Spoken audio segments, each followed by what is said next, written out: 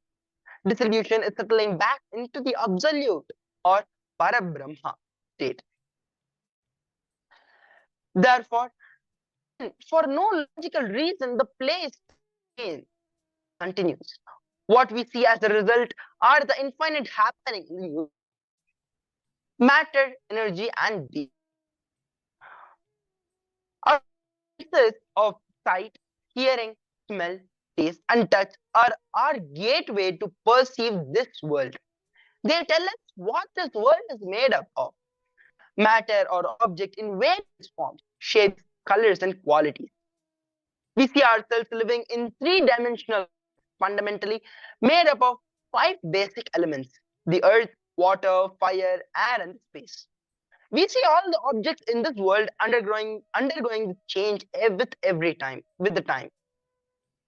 They all undergo the creation, sustenance, and dissolution with the passage of the time. A classical physics that matter is governed by the laws of physics, like the three laws of motion, the law of gravity, the law of fluid dynamics, and so on.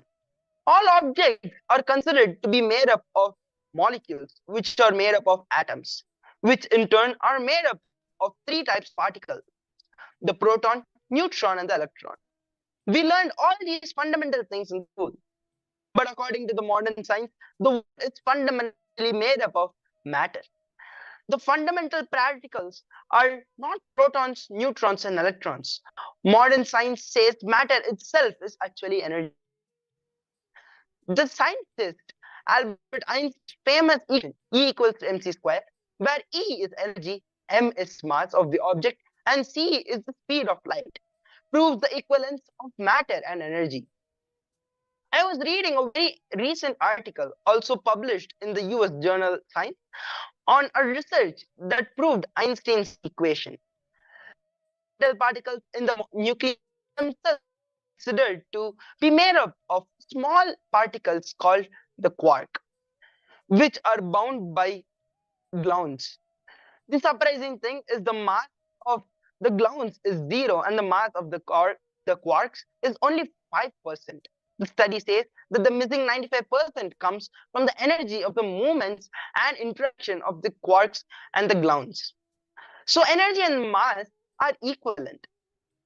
This truth is discovered by science a few decades ago, was declared by the Eastern Rishis, the Upanishads, the essence of the Vedic knowledge.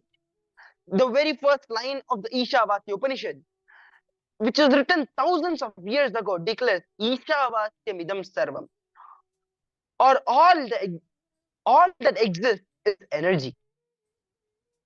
Let us look at a beautiful where Swamiji tells the source of matter and consciousness. So please get in the deep space of listening as we look at this beautiful video.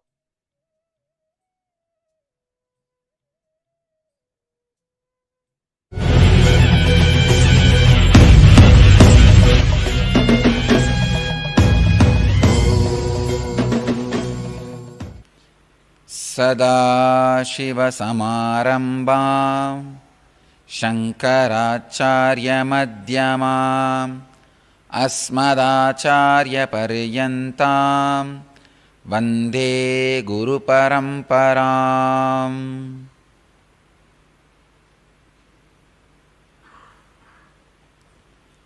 I welcome you all with my love and respects.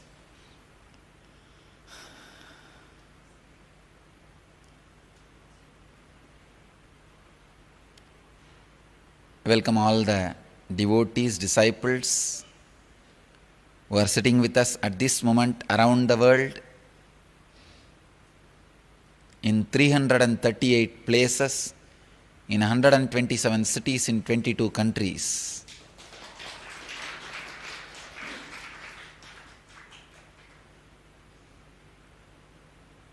Apart from that, there are 16 cities around the world sitting with us in two-way connection, video conferencing. Los Angeles, San Jose, Seattle, Ohio, Phoenix, Malaysia, Guadeloupe, Singapore, Dubai, UAE, Hyderabad, Golden Enclave, Annanagar, Adayar Satsang Center, Taramangalam, Morocco, Brazil. I welcome all of you.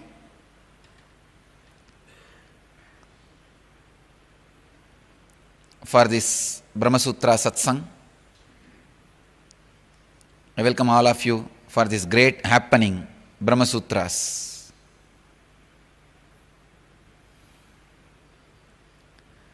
Today's sutra.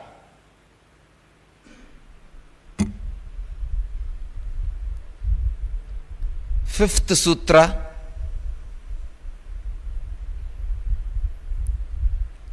In the first chapter, fifth sutra. Ikshatena asabdam. As I said, just 2 words, not more than 2 words. Just 2 words. And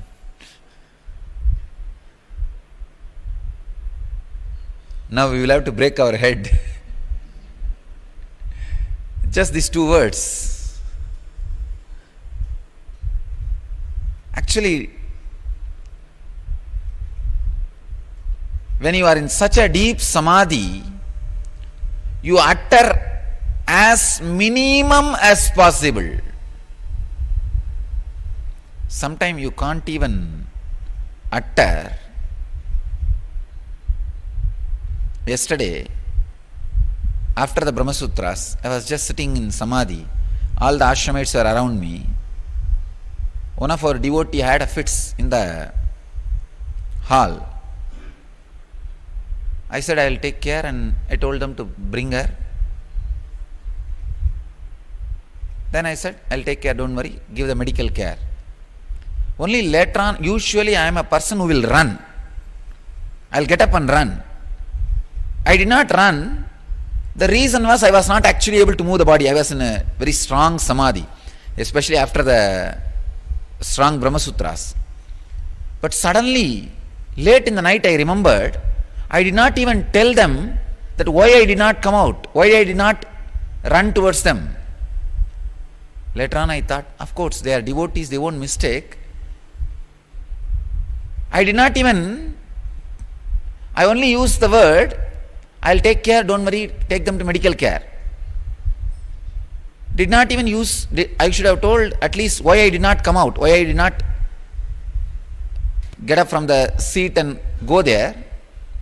Later on I remembered, why I did not tell. Usually I am a person, I will tell.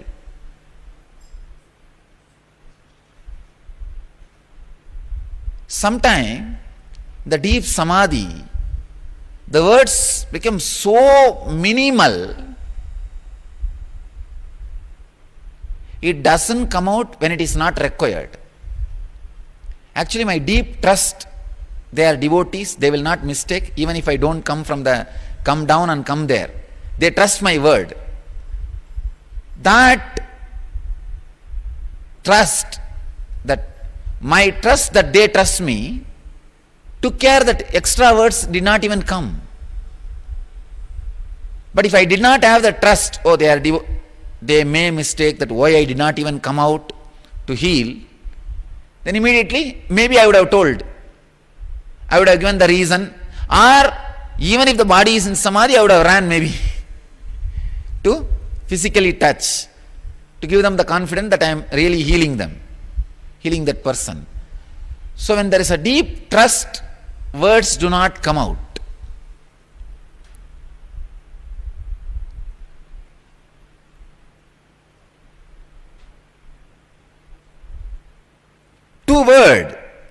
Just two words, ikshaterna sabdam.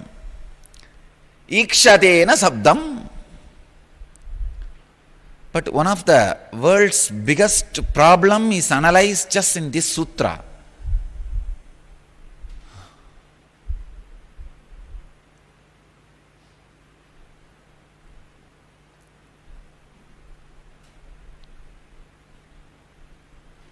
Usually when I am going to speak on some sutras, I will see those great masters, energy landing and preparing the disciples to receive the expression, and they themselves expressing themselves through my tongue, through my being, through my presence and all that.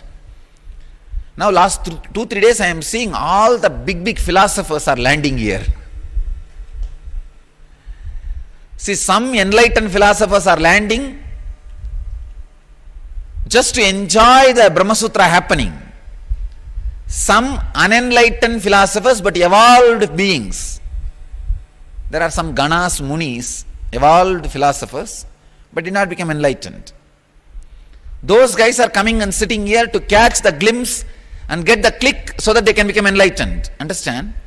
Whenever you get one valid click, one big engram is relieved. You are free from one big engram. So last few days I am seeing all kinds of philosophers are moving around. Some enlightened philosophers, some unenlightened. Nyaya, Vaiseshika, Puramimamsa, Uttaramimamsa, all philosophers. The whole ashram is now filled with the philosopher's energy. For this great happening of Brahma Sutras.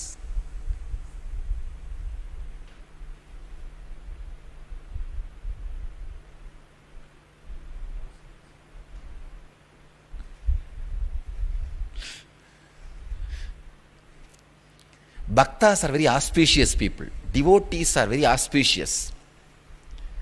Whether they are enlightened or unenlightened.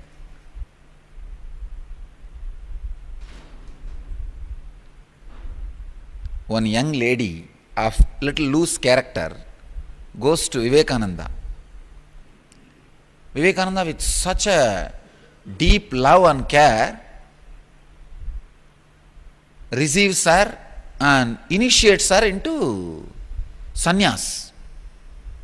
Not only he initiates her, he completely gives her the promise that I will liberate you. And as usual, these orthodox Vedantic sannyasis sitting around him, looking at him with a lot of suspicious eyes, and said, what kind of a sadhu you are? Not only you accepted her as a disciple, initiating her into sannyas and promising that you will liberate her. What do you mean? Then he gives his own explanation, and finally he says, even all the things what you guys say are accepted and true, who else can save these people except me? If I say no, who is going to say yes for them?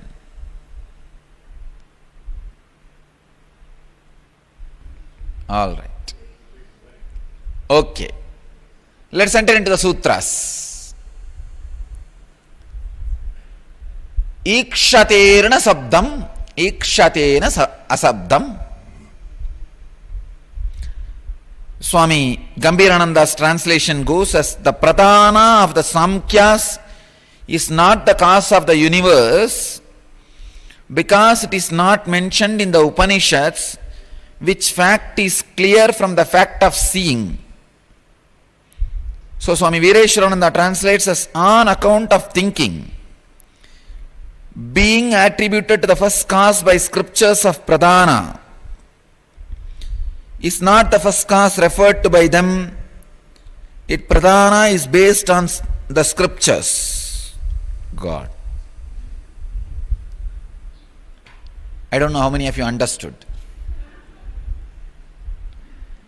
It's one of the important analysis.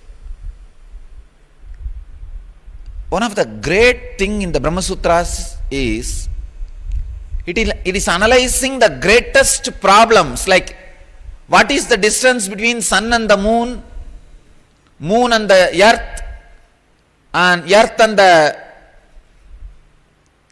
sun. All these kind of high level things are discussed. In the same equal importance is given to the day-to-day problem, like why the rice price is rising.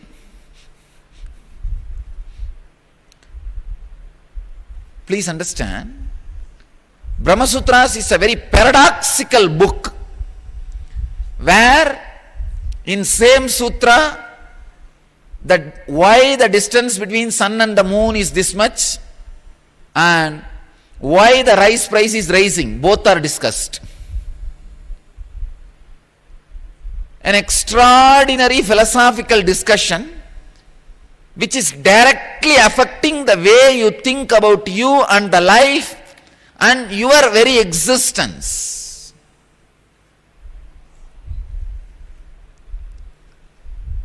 Here the important problem which is being discussed is whether origin is consciousness or matter. Sankhyas, I can say, first human beings who started thinking are Sankhyas. First man who started thinking is Kapila, who is the master of Sankhya philosophy. I want all of you to know. We, the Nithyananda Sampradaya, originally belong to Kapila's Sampradaya, Nirvani Akada. We are senior than Vedic tradition. Understand? The Vedanta Sampradaya is Uttaramimamsa. These Brahma Sutras are called Uttaramimamsa Sutras. Before this, there is a Purva Mimamsa.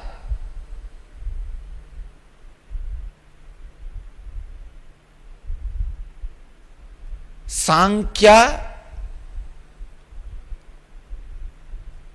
is more earlier philosophical system. I can say philosophy is not right word. Philosia, because word darshana cannot be translated into philosophy. It can only translate into philosia. Darshana means what is seen. In your inner awakening, what you experienced becomes darshana. So when each master has become enlightened, what he experienced, he pens it down, transmits as a darshana.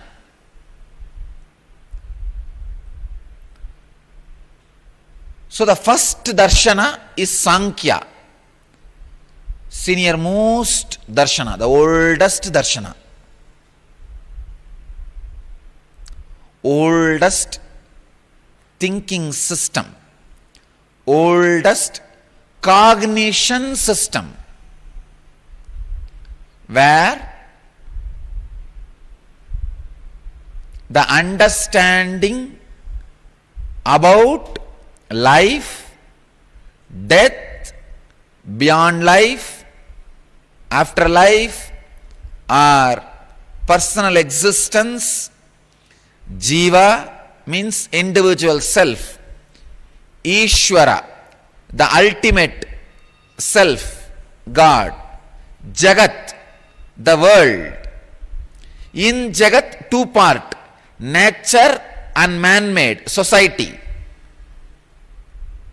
All these understandings and better way to relate with all this and coexist in a very friendly way. This is the purpose of all darshanas. All darshanas are created to know the deeper truths about these major subjects.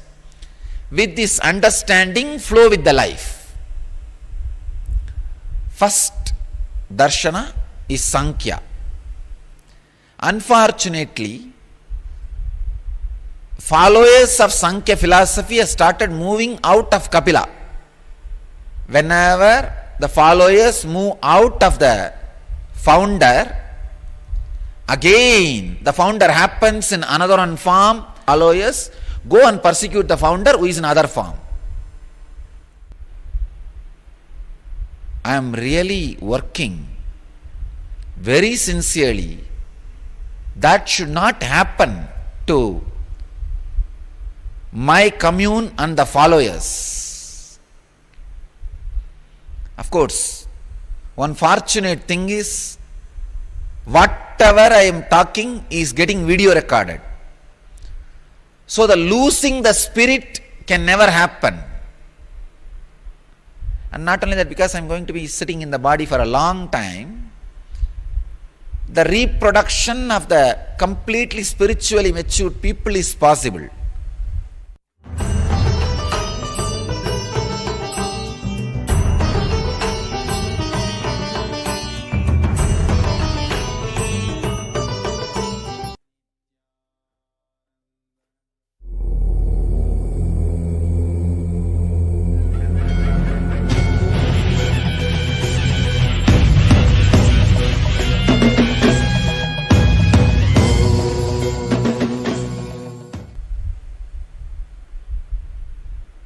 Unfortunately, the followers of Kapila started moving out of Kapila. So, Vyasa has to give clarity.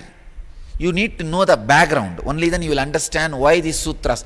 Because the sutra is directly hitting Sankhya philosophy. Then you may be surprised. What is this? And Vyasa is attacking Kapila. Now what to do? Both of them are incarnation of Vishnu. Very beautifully, Krishna says in Gita, among the Munis, I am Kapila. And in the Stotra, Bhatmavada sings about the Vyasa. Shankaram Shankaracharyam Keshavam Badarayanam Sutrabhashya Kritau Vande Bhagavantau Punaha. Shankara, who is incarnation of Shankaracharya, Shankaracharya, who is incarnation of Shankara. Both one and the same, okay. Shankaracharya, who is incarnation of Shankara. Vyasa, who is incarnation of Narayana. If both of you are fighting, who is going to win? There was a debate. Vyasa himself comes down to test the strength of Shankara. Debate starts on Brahma Sutra. Author and commentator are fighting. Vyasa is author, Shankara is commentator. Both of them are arguing.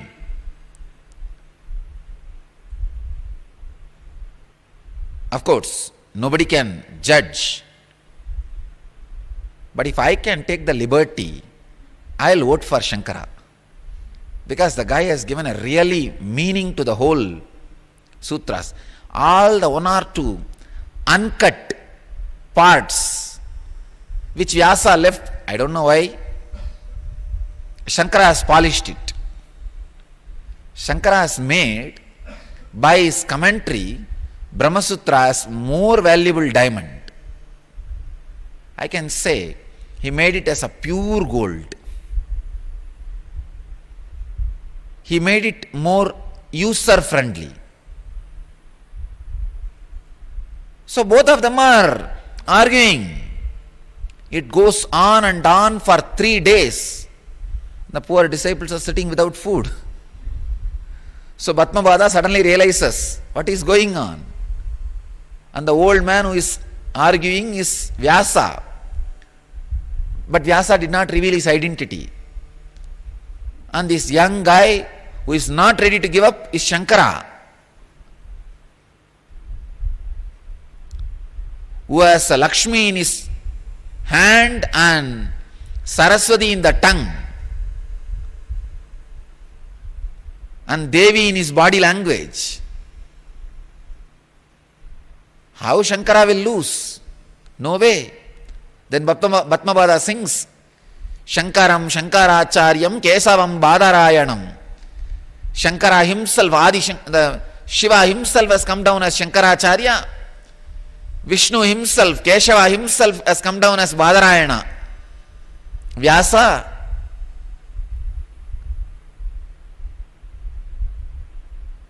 you are a Sutrakara and he is a Bhashyakara. The origin, the man who wrote the sutra and man who is writing the commentary, if both of them are fighting, where it is going to end? So Bhatmavada falls at the feet of both and says, I bow down to both of you. Then immediately Shankara realizes the person who is sitting in front of him is Sutrakara himself, Vyasa, Badarayana himself, Vyasa himself. Then he withdraws from the debate. Vyasa blesses him and says, "My son, I have come to test you. Your capacity to establish the truth. I see you are a qualified person. I give you 16 more years from my life." See the beauty. When a honest teacher comes to test his successor, when he sees the strength, immediately he says, "From my life I give you 16 more years. You live for 16 more years and establish the philosophy you are teaching."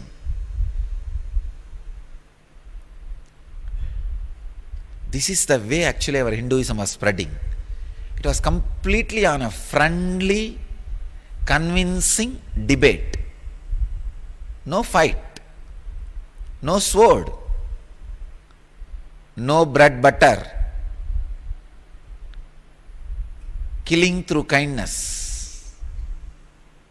Very cunning way of destroying, killing through kindness. Nothing was used. Simple, straightforward understanding and analysis.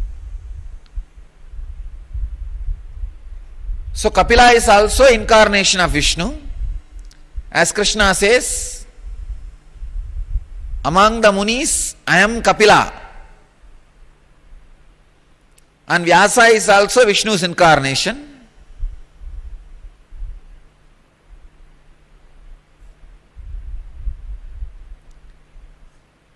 So Krishna is Vishnu's incarnation. So Krishna says, "I am Kapila among the Munis." And here Vyasa is Vishnu's incarnation. Naturally then Vyasa is attacking Kapila. It's almost like two incarnations attacking each other. It cannot be. You need to understand. And especially our Sannyas Sampradaya belongs to Nirvani Akkada, Kapila's tradition, and all our practices belongs to Vedanta Sampradaya, Shankara's tradition.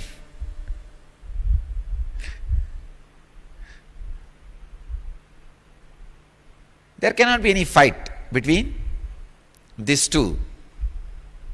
How can there be any fight between Kapila and Vyasa? Because both of them are incarnations of Vishnu. Surely Vyasa is not against Kapila, but Vyasa is against the misunderstanding of Kapila's followers.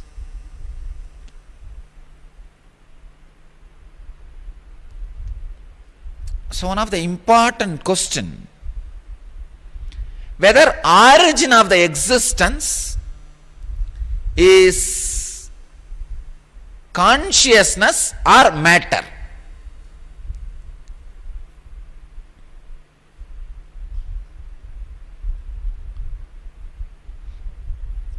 Sankhya takes the stand.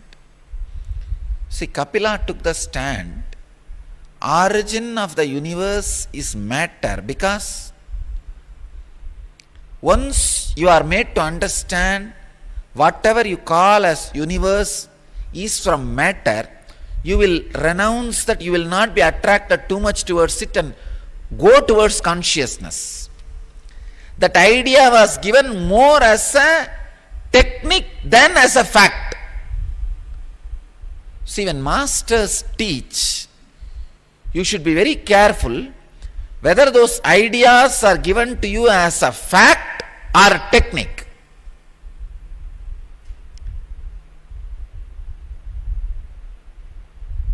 When Buddha says, again and again you will be born till you are enlightened, when Christ says there is only one birth, both of them have their own reason. They are not lying. Please understand. Neither Christ nor Buddha is lying. They are not liars. Both of them have their own reason. Buddha is talking the fact, truth. Jesus is giving a technique. When he says only one life is there, he is inspiring you, pushing you to achieve the ultimate in this one life. Don't postpone. When Buddha says there is multiple lives, he is talking about the truth. Literally trying to live like all of us.